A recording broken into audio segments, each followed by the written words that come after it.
श्री गणेशाय नमः।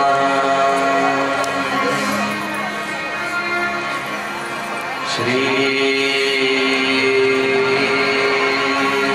सरस्वत्यै नमः। श्री गुरुचरण कमले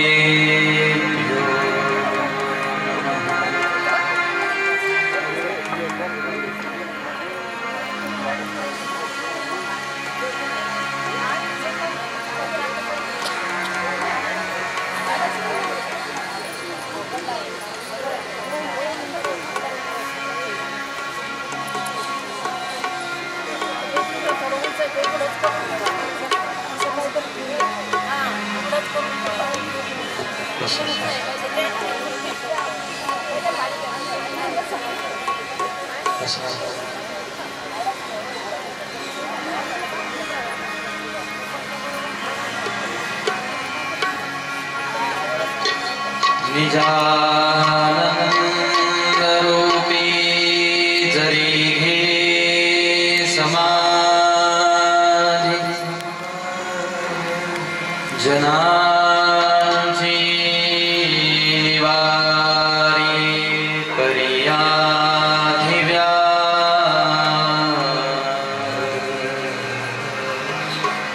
शिवब्रह्म विष्णु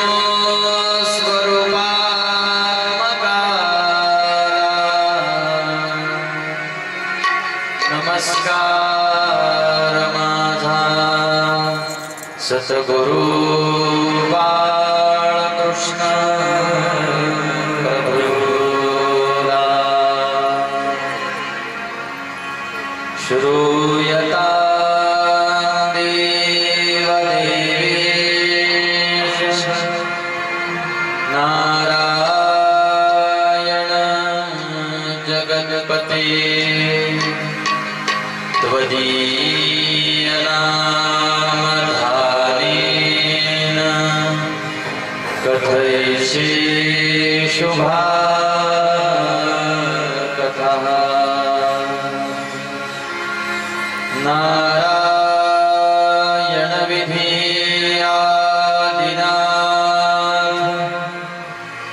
बाळकृष्ण जय सतगुरु श्रोता भक्ता श्री पांडुरंग हरि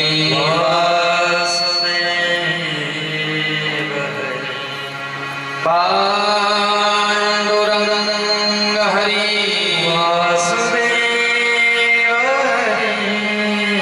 पांडुरंग हरि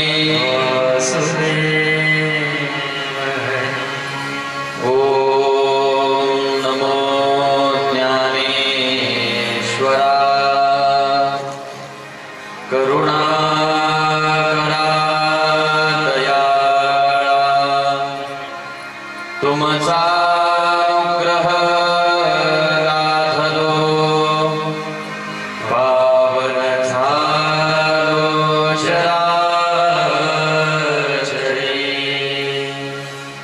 जयांचे केलिया स्मरण होय सकळ विद्यांचे अधिकरण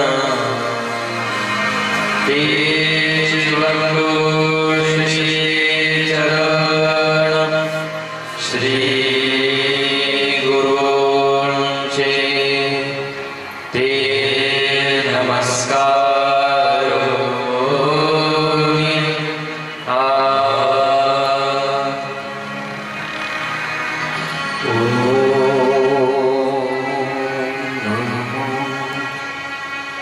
भगवते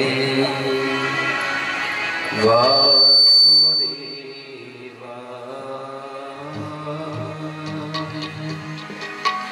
ओम भगवते वासुदेवा।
पुंडलीकवरद हरि विठ्ठल श्री ज्ञानदेव तुकाराम प्रभु रामचंद्र भगवान की जय। गोपाल कृष्ण भगवान की जय। पंढरीनाथ भगवान की जय। महारुद्र हनुमान की जय। महर्षि वेदव्यास जी महाराज की जय। श्री नारद जी महाराज की जय। श्री सनत कुमार जी महाराज की जय। श्री सूत जी महाराज की जय। श्री शौनक जी महाराज की जय। जगद्गुरु श्रीमदाद्य शंकराचार्य भगवान की जय। माँ बोली ज्ञानेश्वर महाराज की जय। शांति ब्रह्मैकनाथ महाराज की जय। जगद्गुरु तुकाराम महाराज की जय। करुणामयी गुरुप्रिया गुरुम्बा माता की जय। सतगुरु देव की जय। वसुदेव सुतं देवं कंसचाणूरमर्दनं देवकी परमानन्दं कृष्णं वन्दे जगद्गुरुं।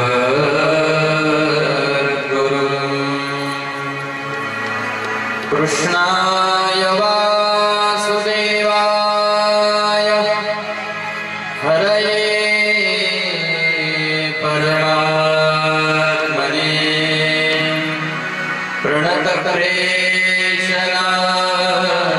प्रणतक्लेशनाशाय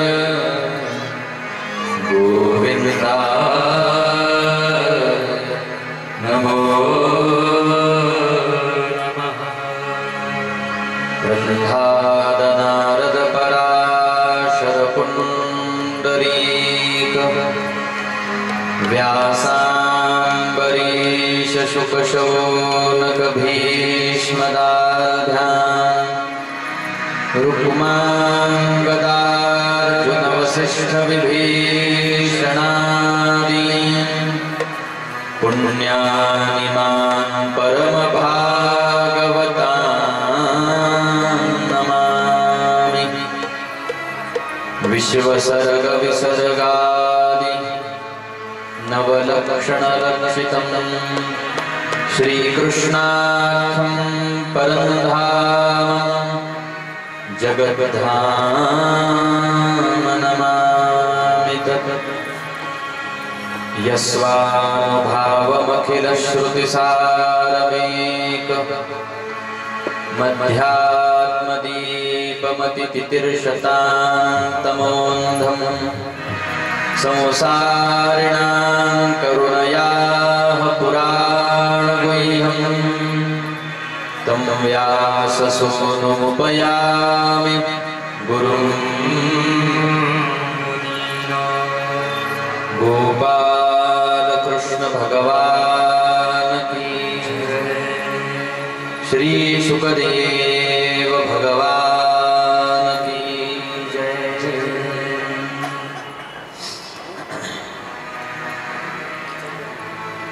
सच्चिदानंद स्वरूप अनंत ब्रह्मांड नायक भगवान गोपाल कृष्णांची परम पवित्र कथा कालपासून तुमच्या माझ्या श्रवणामध्ये येते आहे। ही भगवंताची साधू संतांची तुमच्या माझ्यावरती असीम कृपा।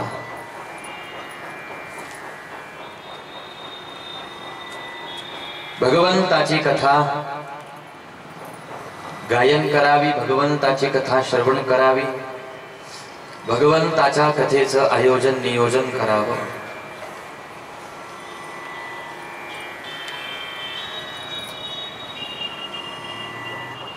श्रीमद भागवत कथेचं गायन करणे, श्रीमद भागवत कथेचं श्रवण करणे, श्रीमद भागवत कथेचं आयोजन नियोजन करणे किंवा श्रीमद भागवत कथेला सहकार्य दान करणे याला सत्कर्म म्हणतात। आणि अशा प्रकारचं महान सत्कर्म ज्या जीवाकडून घडतं, भगवंताचा कृपा प्रसाद, भगवंताची कृपा प्राप्त होते। दुसरा लाभ वर्णन केलेला आहे, भक्ती वृद्धिंगत होते, ज्ञान वृद्धिंगत होतं आणि वैराग्य वृद्धिंगत होतं। जो लाभ श्रीमद भागवत कथा तुम्हाला मला दान करते, तो लाभ दुसरं कोणतं साधन देऊ शकत नाही। म्हणून श्रीमद भागवत कथेला महत्व आलं।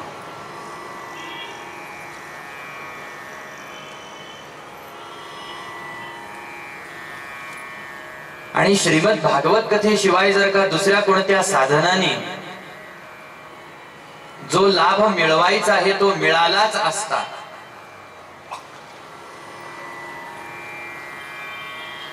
तर ज्ञान आणि वैराग्य वेदांच्या रुचांनी सुद्धा जागे झाले असते।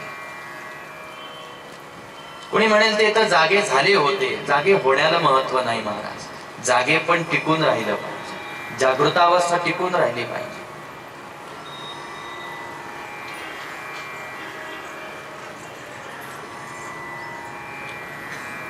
आणि ती जागृतावस्था टिकून राहू शकली नाही त्या साधनाने। अखंड ज्ञान, अखंड वैराग्य आणि अखंड भक्ती हेच परमार्थाचे तीन मुख्य भाग आहे महाराज। या अखंड असल्या पाहिजेत माणसाजवळ।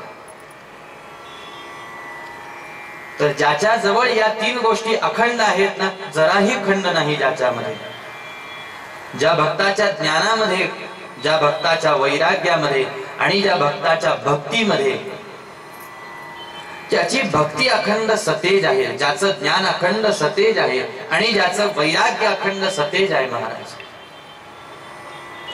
तोच खरा पारमार्थिक आहे। तसे तर सगळेच पारमार्थिक आहेत, तसे तर सगळेच भक्त आहेत, तसे तर सगळेच भक्ती करणारे आहेत। पण आपण ज्याला भक्ती म्हणतो, आपण ज्याला ज्ञान म्हणतो आणि आपण ज्याला वैराग्य म्हणतो, ते आपल्या दृष्टिकोनातून साधू संत म्हणतात वैराग्य आहे तर ते अखंड सतेज पाहिजे। 5-10 मिनिटाचा असून काही उपयोग होत नसतो, 2-4 दिवसांचा असून काही उपयोग नसतो, एका आठवड्याचा वैराग्य असून काही उपयोग होत नसतो। आणि जो लाभ परमार्थाला अपेक्षित आहे, तो लाभ दुसऱ्या कोणत्या साधनांनी होऊ शकला नाही, कारण मंत्र सामर्थ्य आहे नाही असं नाही, मंत्र सामर्थ्य आहे। पण नारदजी महाराज पाहतात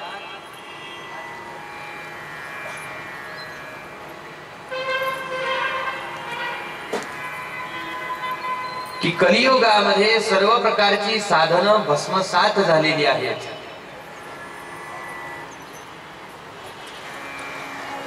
ती साधनं फलद्रूप होत नाही, होताना दिसत नाही. म्हणून कलियुगातल्या माणसांनी साधनांचा कितीही आटापिटा करू दे, कलियुगातल्या माणसांच्या पदरात काहीच पडू शकणार नाही.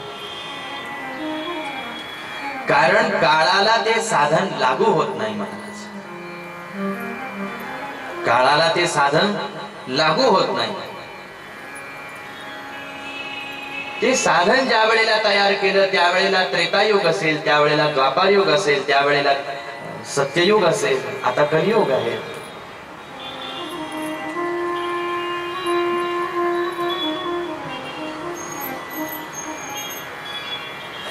वेदांच्या ऋचांचा प्रभाव ज्ञानवैराग्यांवरती होत होता, पण कुठपर्यंत होत होता? जोपर्यंत त्यांचं गायन चाललेलं होतं तोपर्यंतच होत होतं. गायन त्यांचं बंद झालं की पुन्हा ते पूर्वस्थितीमध्ये जात होते. नाही नाही, पूर्वस्थितीमध्ये येऊन पडला नाही पाहिजे कोणी. आपल्याला अधोगतीला सुद्धा जायचं नसतं, आपल्याला मध्यम गतीमध्ये सुद्धा जायचं नाही किंवा राहायचं नाही. आपल्याला ऊर्ध्वगतीकडे वाटचाल करायची आहे. आपल्याला पुढच्या पायरीवरती पाऊल टाकायचं आहे, पुढच्या पायरीवरती वाटचाल करायची आहे. आणि मग अनेक अनेक साधनं नारदजी महाराजांनी केले. काल आपण पाहिलं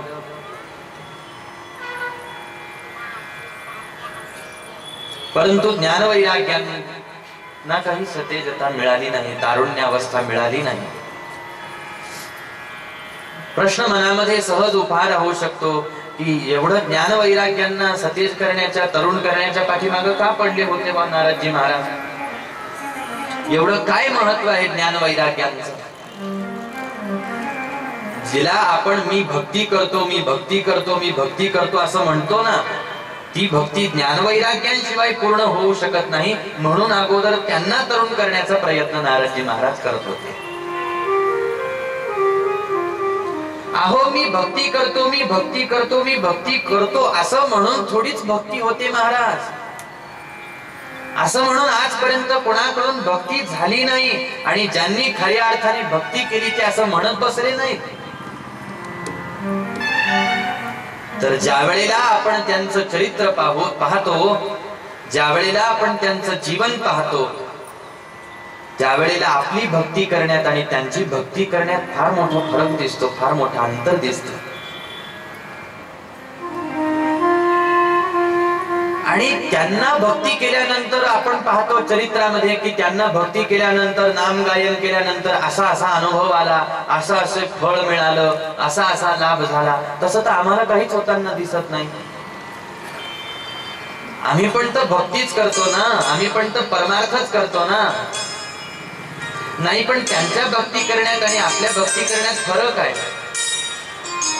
काय फरक आहे बरं?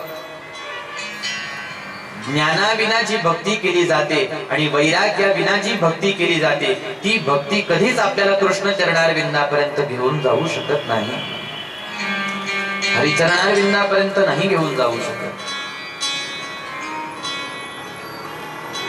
कारण भक्तीला पूर्णत्व हे ज्ञानवैराग्यांमुळेच येतं. पूर्णता भक्तीला ज्ञानवैराग्यांमुळे प्राप्त होते.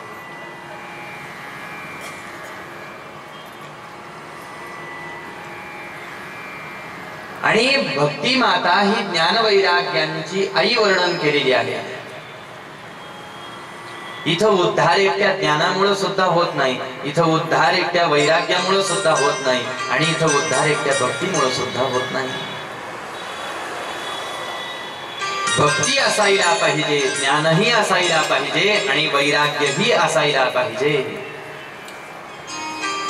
नसता हे जर वैराग्य नाही महाराज, जर ज्ञान नाही आपल्याला, ज्ञान म्हटलं की हे सार आहे, हे आसार आहे, हे शाश्वत आहे, हे अशाश्वत आहे, हे नश्वर आहे इत्यादी. आणि मग हे कळायला लागल्यानंतर मग जे सार सार आहे त्याच्याबद्दल प्रेम उत्पन्न झालं पाहिजे, आणि जे आसार आसार असतं त्याच्याबद्दल अनासक्ती, त्याचा वीत आला पाहिजे मनाला, आणि याला म्हणतात वैराग्य. आला का संसाराचा वीट? भजन करणाऱ्यांना संसाराचा वीट आला का? कथा गायन करणाऱ्याला संसाराचा वीट आला का? कथा श्रवण करणाऱ्याला संसाराचा वीट आला का? नाही महाराज. जप करणाऱ्याला, अनुष्ठान करणाऱ्याला, ध्यान करणाऱ्याला, तीर्थयात्रा करणाऱ्याला संसाराचा वीट आला का? नाही आला. का नाही आला?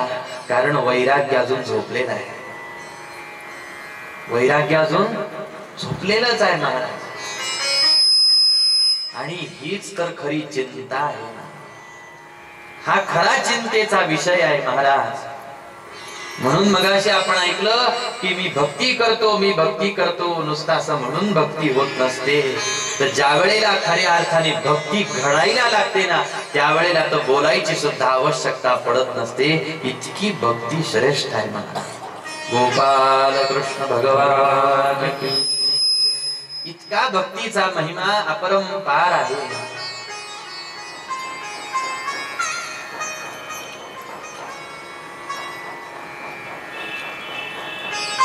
ज्ञान नाही किंवा ज्ञान झोपलेलं आहे.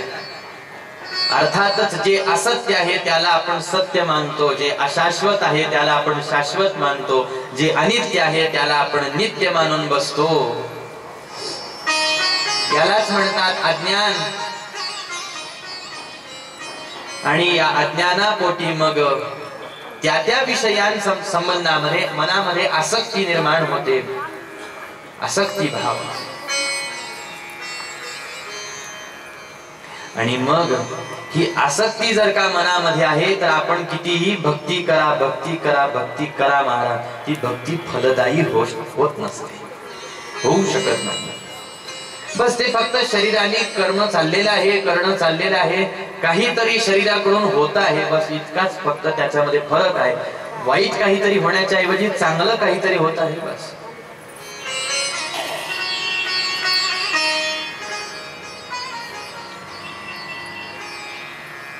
पुण्य होईल शरीराकडून, पाप होईल असं काही नाही. भक्ती कृती ही पुण्यदायक ठरू शकते पण उद्धार करणारी नाही. आणि हीच भक्ती तुम्हाला मला उद्धार करणारी ठरली पाहिजे. याच्यासाठी मनामध्ये हे अंतःकरणामध्ये ज्ञान आणि वैराग्य जागे असणं गरजेचं असतं महाराज. आणि असे भक्त समाजामध्ये फार कमी पाहायला भेटतात. बाकी भक्ती सगळ्यांची तरुण असते. मग तीर्थाला जावं तर गर्दी, क्षेत्राला जावं तर गर्दी, कथेला जावं तर गर्दी, कीर्तनाला जावं तर गर्दी, भजनाला जावं तर गर्दी, मंदिरामध्ये देवाच्या दर्शनाला जावं तर गर्दीच गर्दी महाराज. किती मंदिर भरले देवाच्या भक्तांच्या या मांदियाळीनं. गर्दीच गर्दी सगळीकडे आहे. पण साधू संत ग्रंथ या गर्दीला विशेष महत्व देताना दिसतच नाही. ही गर्दी काही कामाची नाही म्हटले. मग ही गर्दी ज्या वेळेला तुमच्या माझ्या डोळ्याला दिसते, एवढा मोठा भक्तांचा समुदाय ज्या वेळेला तुमच्या माझ्या डोळ्याला दिसतो, आपल्याला असं वाटतं कितीच परमार्थ करणारी माणसं आहेत या जगात. असं वाटतं कशाचं कलियुग आणि कशाचं काय, एवढा परमार्थ चालला मला, एवढा परमार्थ जोरात चाललाय कलियुगातल्या माणसांचा. पण या परमार्थाला दृष्टी नाही, या परमार्थाला डोळसपणा नाही. आणि जो आता डोळसपणा कलियुगातल्या माणसांच्या भक्तीला यावा असं जर का वाटत असेल तर दुसरं कोणतंही साधन आपल्या उपयोगाचं नाही. ज्ञान दृष्टी जर का भक्ताला खऱ्या अर्थाने मनुष्याला देऊ शकतं श्रीमद भागवत. श्रीमद भागवत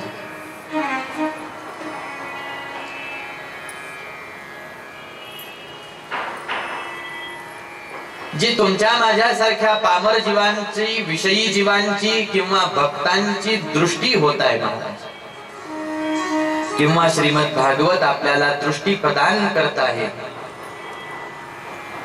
जो अखंड श्रीमद भागवताचा सेवक झालेला आहे, खऱ्या अर्थाने त्याला दृष्टी संपन्न तो होणार आहे। आणि मग कथा ज्या वेळेला त्याची सेवा करणाऱ्याला कथा जी दृष्टी देते महाराज, मग त्या दृष्टीमध्ये त्याला परमात्म तत्व दृष्टीगोचर होतं, डोळ्याला दिसत असत। असा देव आपल्याला कुठेही भेटू शकत नाही, असा देव आपल्याला कुठेही दिसू शकत नाही, असा देव आपल्याला कुठेही अनुभवाला येऊ शकत नाही। अशा देवाची छटा आपल्याला दुसरीकडे कुठे अनुभवाला येऊ शकत नाही, ती आपल्याला कथेमध्ये येते महाराज। आणि कथा गायन करणाऱ्या, कथा श्रवण करणाऱ्या प्रत्येक भक्ताच्या जीवनामध्ये एक दिवस असा येतो की कथा गाता गाता, कथा श्रवण करता करता हरी रूपाचं दर्शन त्याला झाल्याशिवाय राहत नाही, गुरु रूपाचं दर्शन, संत रूपाचं दर्शन त्याला झाल्याशिवाय राहत नाही। आणि हे बसल्या जागेवरती भगवंताचं दर्शन करून देण्याचं काम कथा सहज करते महाराज, सहज। इतकं कथेचं महात्म्य आहे, आपल्याला कुठं जाण्याची आवश्यकता पडत नाही, काहीच नाही। दीन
कथा दृष्टी दान करते महाराज, ज्ञानाचं दान, भक्तीचं दान, वैराग्याचं दान करते। आणि जे भगवंताजवळ आपण सहजासहजी जाऊ शकत नाही किंवा जाणं अवघड वर्णन केलं, तो भगवंत तर कथेचा सेवक जो झाला त्याला तर बसल्या जागेवरती भगवंत भेटतात महाराज.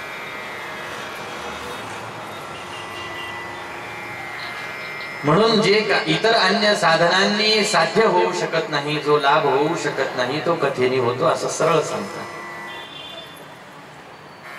म्हणून ज्या वेळेला वेदांच्या ऋचांचं गायन करत होते त्यावेळेला ज्ञान वैराग्य उठून बसायचे, असं वाटायचं आता जागे झाले, पण ते करणं बंद केलं की पुन्हा निस्तेज होऊन पडायचे. हे ज्या वेळेला आपण करणं बंद करतो ना, ते करणं बंद कृती संपल्यानंतर सुद्धा अंतःकरणातली भावना ही तशीच राहिली पाहिजे. अर्थात ज्ञान वैराग्य हे तसंच अखंड जागं राहिलं पाहिजे महाराज. आणि मग नारदजी महाराजांचं मन खिन्न झालं की भक्ती आई साहेबांना मी सुखी करू शकलो नाही, ज्ञान वैराग्यांना मी सतेज करू शकलो नाही, आणि भक्ती अपूर्ण आहे त्याच्याशिवाय. खरी गोष्ट आहे महाराज, तोपर्यंत आपण स्वतःला भक्त समजू नये जोपर्यंत खऱ्या अर्थाने आपल्या अंतःकरणामध्ये ज्ञान आणि वैराग्य आणि भक्ती या हे तिघही जण जोपर्यंत सतेज होत नाही तोपर्यंत तर आपण भक्तही म्हणून घेऊ नये स्वतःला.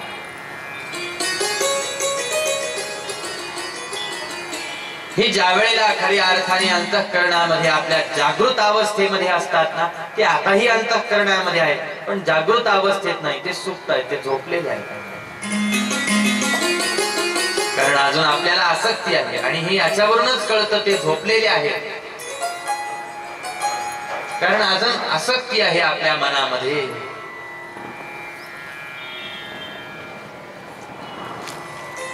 म्हणून आपल्याला आपली भक्ती सुद्धा फल देऊ शकत नाही. कारण भक्तीचं फली तर भक्तीनं तर परमात्मा सहज साध्य आहेत म्हणतात. भक्ती करणारा जितका लवकर पावन होतो, जितका लवकर भगवंताच्या जवळ जातो, तितक्या लवकर तो दुसऱ्या साधनांनी जाऊ शकत नाही. आणि भक्तीनं परमात्मा जेवढे लवकर सुखी होतात, संतुष्ट होतात भक्तावरती, तेवढे दुसऱ्या साधनांनी होऊ शकत नाही. म्हणून भक्तीला महत्व आलं. म्हणून भक्तीला महत्व आलं कारण भक्ती ही भक्ताच्या आईच्या जागेवरती मानली जाते. भगवंत भक्ताच्या पित्याच्या जागेवरती मानले जातात आणि भक्ती ही भक्ताच्या आईच्या जागेवरती मानली जाते. पहिली गोष्ट अशी आहे की भगवंतांना मुळात भक्ती अतिप्रिय आहे. अतिप्रिय आहे भक्ती. भगवंत ही भक्तीला सन्मान दान करतात स्वतः. आणि जे जे भक्त भक्तीचा अंगीकार करतात मग ते भगवंतांना तर अतिप्रिय होतात. आईच्या जागेवरती राहून भक्ती कर्म करते, कार्य करते. आणि म्हणून नारदजी महाराजांना मग खेद मनामध्ये उत्पन्न झाला. सनत कुमारांना प्रश्न विचारला की महाराज, मी एवढे सारे प्रयत्न केले, आता सत्कर्म कर म्हणून आदेश मला झाला आकाशवाणीचा. सत्कर्म करणं म्हणजे काय करणं असतं? मी आतापर्यंत वेदांच्या ऋचा गायन करत आलो, उपनिषदांचा पाठ, पुराणांचा पाठ करत आलो, मग हे सगळं करणं म्हणजे सत्कर्म नाही का? वरतून मला सत्कर्म अजून करायला का सांगितलं आकाशवाणीनं? मला सत्कर्माचं स्वरूप सांगा महाराज. सत्कर्माचं मला स्वरूप सांगा.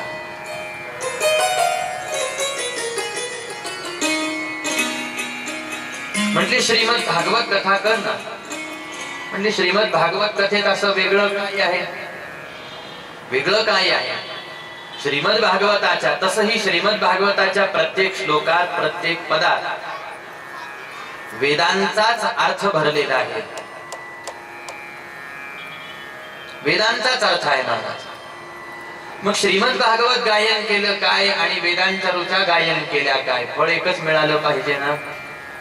लाभ एकच मिळाला पाहिजे, तो मिळत नाही म्हटले महाराज। असं श्रीमद भागवतात वेगळं तर दिसायला काहीच नाही। म्हटले हे पहा नारदा,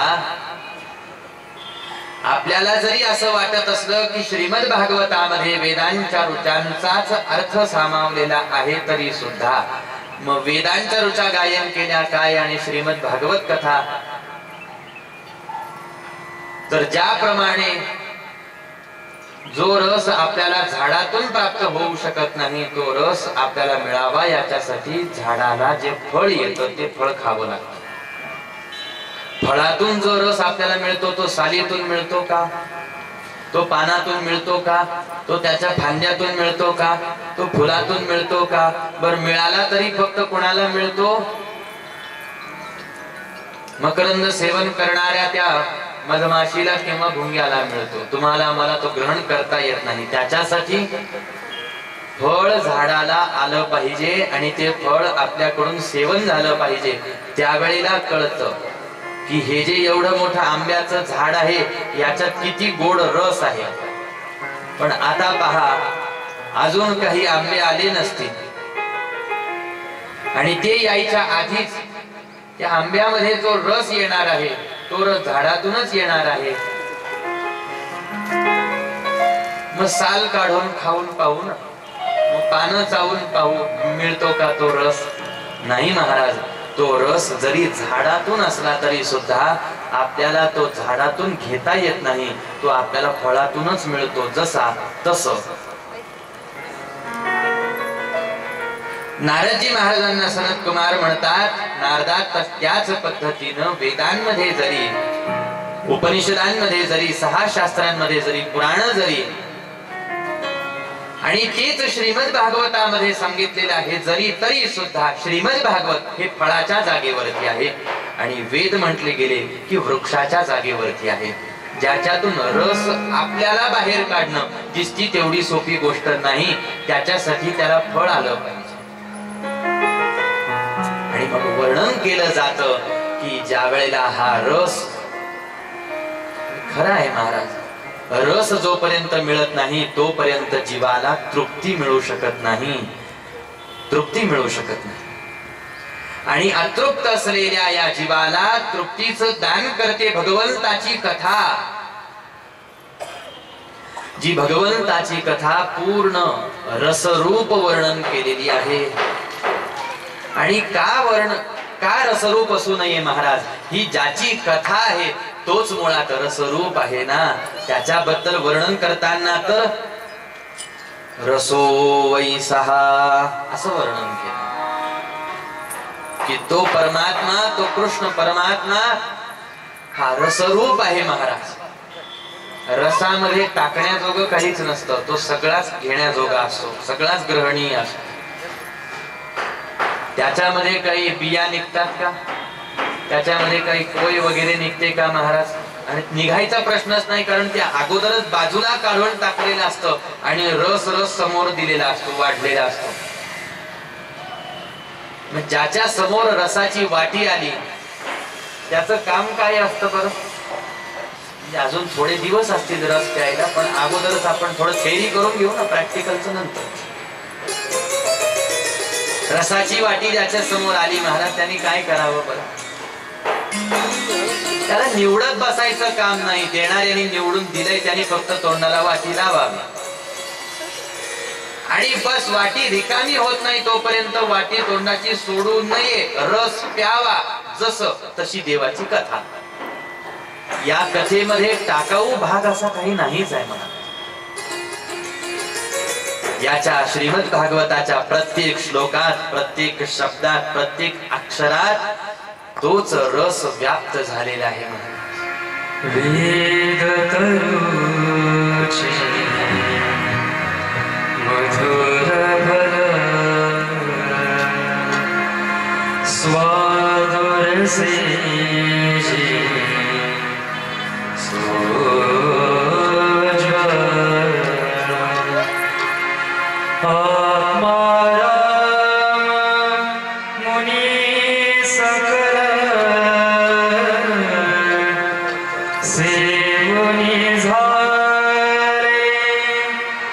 जय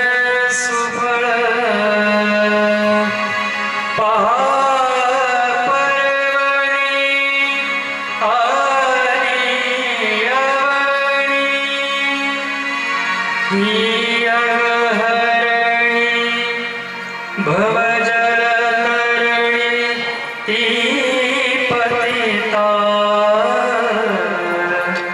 आरती करो तुझे भगवंता आरती करो तुझे भगवंता आरती करो तुझे भगवंता आरती करो तुझे भगवंता आरती करो तुझे भगवंता निगमकल्पतरोर्गलितं फलम् शुकमुखादमृतद्रवसंयुतं पिबत भागवतं रसमालयं मुहुरहो रसिका भुवि भावुकः। वेदतरोचे मधुर फळ, या वेदरूपी वृक्षाला नारदा श्रीमद भागवत नावाचं एक फळ आलेलं आहे आणि हे फळ अति मधुर आहे म्हणतात, अति मधुर। पहिली गोष्ट हे रसभरीत आहे महाराज, रसरूप आहे आणि खऱ्या अर्थाने तृप्ती तर श्रीमद भागवत कथा गायन करणाऱ्यालाच आहे, तृप्ती तर श्रीमद भागवत कथा श्रवण करणाऱ्यालाच आहे महाराज।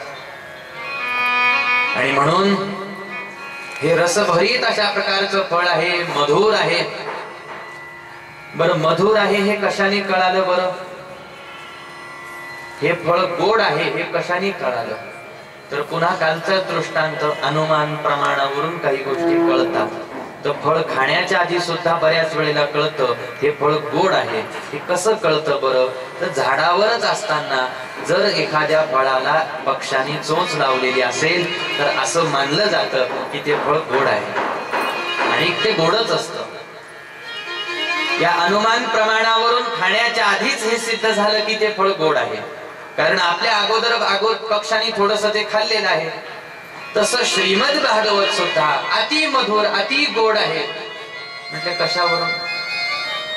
अरे साक्षात सुखदेवांसारख्या परमहंसानी जर का या श्रीमद भागवताचं गायन केलं, श्रवण केलं तर नक्कीच हे फळ आपणही सेवन करण्याजोगं आहे।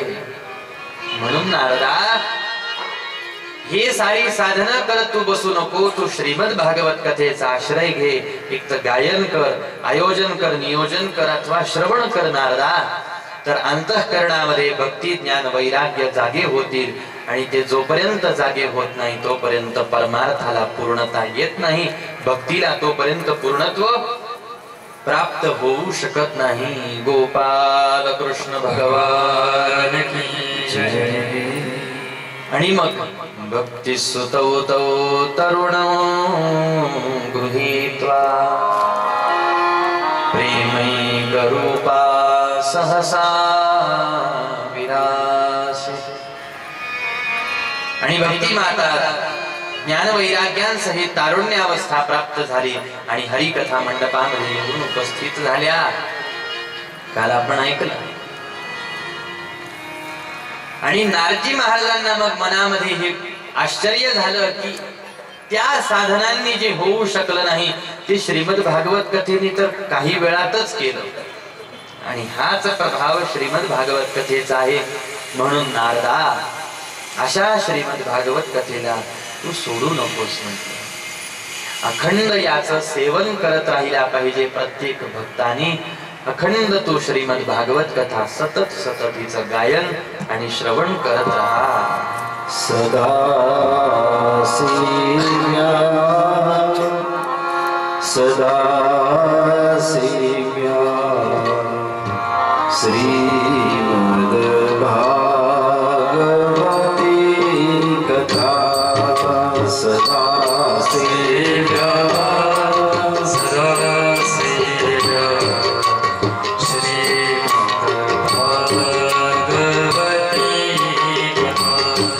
सदा सेव्या सदा सेव्या श्रीमद भागवती कथा सदा सेव्या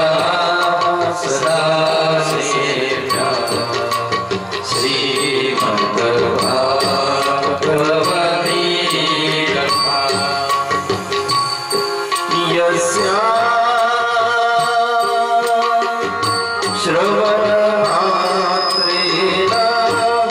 हरिस्थितं सदा श्री सदा सेव्या सदा सेव्या श्रीमद्भागवती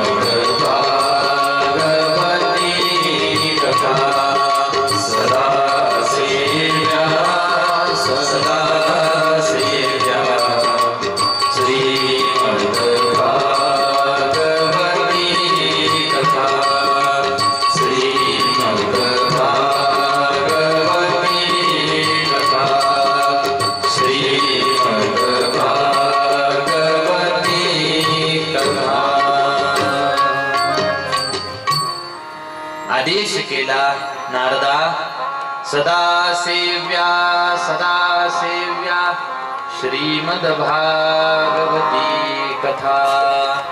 सतत सतत तू श्रीमद भागवत कथेचं सेवन करत जा, अर्थात ग्रहण करत जा। तू रत राहा याच्यामध्ये। काय होईल अखंड हे सतत सतत केल्याने? सतत सतत सतत सतत हे केल्याचा परिणाम हृदयामध्ये असलेली माया ही निघून जाईल आणि हृदयामध्ये भगवंत येऊन राहतील। कारण आता तुमच्या माझ्या हृदयामध्ये भगवंत नाही, तुमच्या माझ्या हृदयात आता जी आहे तिला माया म्हणतात।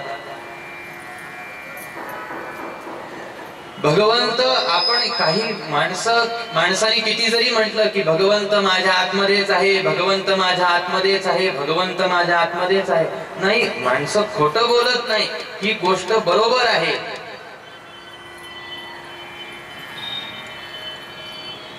हे तर वेदांनी सांगितलं, शास्त्रांनी सांगितलं, पुराणांनी सांगितलं, गीता भागवतांनी सांगितलं। महाराज हृदय सन्निविष्टो, मी तर हृदयामध्येच आहे म्हणतात अर्जुना। तैसा हृदयामध्ये मी असता राम, सर्व सुखाचा राम, परिभ्रांतासी काम विषयावरी। मी तर अखंड हृदयामध्ये आहे नारदा अर्जुना, परंतु असून उपयोग काय? ज्याच्या हृदयामध्ये माया आहे त्याला मी दिसू शकत नाही, आणि ज्याच्या हृदयामध्ये माया नाही त्याला मी दिसल्याशिवाय राहत नाही। त्याने किती डोळे बंद कर, मी तर आत आहे आणि मी बाहेर सुद्धा आहे महाराज, मी अंतर्बाह्य आहे, मी सगळीकडे निवास करतो। मग अशा वेळेला भक्तांनी डोळे उघडे ठेवले काय आणि डोळे बंद केले काय? त्याला देवाशिवाय दुसरं काही दिसत नसतं। आता आपण डोळे उघडे ठेवले तरी जगतच दिसतं आणि डोळे बंद केले तरी सुद्धा तेच दिसतं। मग सांगा, हृदयात देव आहे असं म्हणून काही उपयोग? असं म्हणून काही उपयोग नसतो महाराज। अनुभव, परमार्थिक जगतामध्ये अनुभव हीच सगळ्यात मोठा श्रेय आहे, फलप्राप्ती आहे। आणि अनुभव ज्या वेळेला, ज्ञानाला ज्या वेळेला अनुभव येतो त्यावेळेला ज्ञान सफल होतं, तोपर्यंत ज्ञान सफल होत नाही।